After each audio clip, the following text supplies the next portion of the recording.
दोस्तों आपको पता होगा आज ही हमारे देश में भारत के प्रधानमंत्री नरेंद्र मोदी जी के द्वारा कोरोना की वैक्सीनेशन यानी कि टीकाकरण के प्रोग्राम की शुरुआत की गई है और ऐसे में देश को कोरोना का टीका सौंपते हुए भावुक हो चुके थे भारत के प्रधानमंत्री नरेंद्र मोदी और बोले कि कई साथी लोग वापस नहीं लौट पाए हैं। उन्होंने दोस्तों वैक्सीन को लॉन्च करते दौरान कहा कि कई सारे जो लोग बीमार होने के चलते अस्पताल से घर नहीं लौट पाए हैं, तो ये वाकई में बहुत ही दुख की बात भी है। और भारत के पीएम का ये भी कहना रहा दोस्तों कि हम जंग जीतेंगे, कोरोना के खिलाफ इस लड़ाई को जीतेंगे। और कोविड काल के मुश्किल दिनों को याद करके पीएम मोदी की आंखें भर आई थी। वाकई में बहुत ही एक दुखद मोमेंट देखने को मिल रहा था उस दरमियान। वैश्विक महामारी कोरोना वायरस के खिलाफ दुनिया का सबसे बड़ा टीकाकरण अभियान आज शनिवार को हमारे भारत में शुरू हुआ और कोरोना काल के मुश्किल दिनों को याद कर प्रधानमंत्री नरेंद्र मोदी भावुक हो चुके थे। वीडियो कॉन्फ्रेंसिंग के जरिए देशवासियों को संबोधित करते हुए मोदी ने महामारी के शुरुआती दिनों के संघर्ष को याद किया तो उनकी आंखों में आंसू आ गए। प्रधानमंत्री मोदी ने सुबकते हुए कहा कि कोरोना से हमारी लड़ाई आत्मविश्वास और आत्मनिर्भरता की रही है।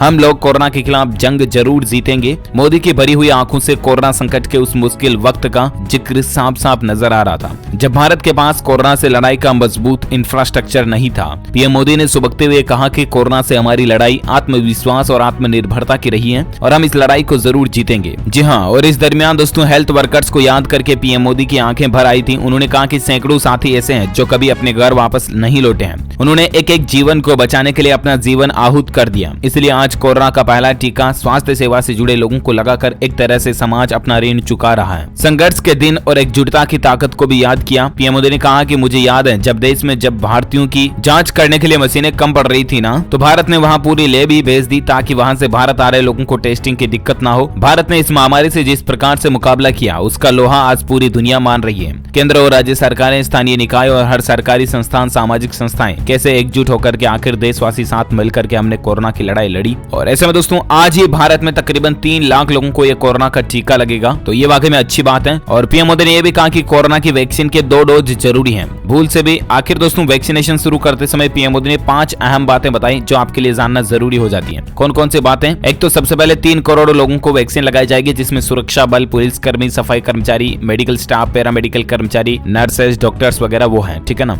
इसके अलावा कोरोना वैक्सीन के लिए देश के कोने कोने में ट्रायल रन और ड्राई रन हुआ है। वैक्सीन के विशेष तौर पर कोविन को लॉन्च किया गया। और कोरोना वैक्सीन की 2 डोज बहुत जरूरी है। एक लगने के बाद दूसरे को भूलने की गलती मत कीजिएगा, क्योंकि वैक्सीन की दोनों खुराक लगने के 2 से 3 सप्ताह के बाद ही आपके शरीर में कोरोना के विरुद्ध जरूरी शक्ति विकसित हो पाएगी। इस दौरान मास्क लगाना भी ना भूलें और सोशल डिस्टेंसिंग का पालन भी आप जरूर करें। समझ रहे हो ना? ऐसा नहीं कि वैक्सीन आ गई इसका मतलब बस ओ हो अल्लाह अब कोरोना खत्म, ऐसा नहीं, बिल्कुल भी, ठीक है ना। अभी भी आपको मास्क लगाना है और सोशल डिस्टेंसिंग का पालन करना है। अच्छा, इसके अलावा भारत में वैक्सीनेशन के पहले चरण में 3 करोड़ लोगों को टीका दिया जा रहा है। दूसरे चरण में इसे 30 करोड़ तक ले जाना है और सिर्फ 3 देशों की आबादी 30 करोड़ से ऊपर है, जिसमें खुद भारत, अमेरिका और चीन शामिल है। हमारे वैज्ञानिकों और विशेषज्ञों जब दोनों मेड इन इंडिया वैक्सीन की सुरक्षा और प्रभाव को लेकर आश्वस्त हुए तभी उन्होंने इसके इमरजेंसी उपयोग की अनुमति दी। इस देशवासियों को वैक्सीन को लेकर फैलाए जा रहे प्रोपेगेंडा और अफवाहों से बच कर रहना, मतलब कि किसी भी तरह की अफवाहों पर आप ध्यान ना दे दोस्तों वैक्सीन को लेकर। और बाकी दोस्तों कहने का मतलब कि वैज्ञानिक वगैरह सब सॉलिड विश्वास है उनको, तभी इस वैक्सीन को लॉन्च किया गया। सो प्लीज आप केयरफुली और दोनों डोज जरूर लगवाएं अगर आप वैक्सीन लगवा रहे हैं तो, ठीक है ना। इसके अलावा जो गर्भवती माताएं बहनें हैं जो दूध पिला रही हैं अपने बच्चे को, वो माताएं बहनें महिलाएं भी वैक्सीन ना लगवाएं, ठीक है ना। ये सरकार का कहना है। और बाकी इस वीडियो को लाइक करना, शेयर भी करना अपने दोस्तों के साथ फेसबुक और व्हाट्सएप पर। और अगर आप DLS न्यूज चैनल पर पहली बार आए हैं तो चैनल को सब्सक्राइब करके बेल आइकन भी जरूर दबा देना ताकि आपको रोजाना के ताजा अपडेट्स तुरंत आपके मोबाइल पर मिलते रहेंगे। आप मुझे कमेंट करके जरूर बताना कि क्या आप भी वैक्सीन लगवाने की प्लानिंग कर रहे हो या नहीं। यस अथवा नो नीचे कमेंट में जरूर बताइएगा। Thank you, take care, goodbye, जय हिंद, जय भारत, वंदे मातरम।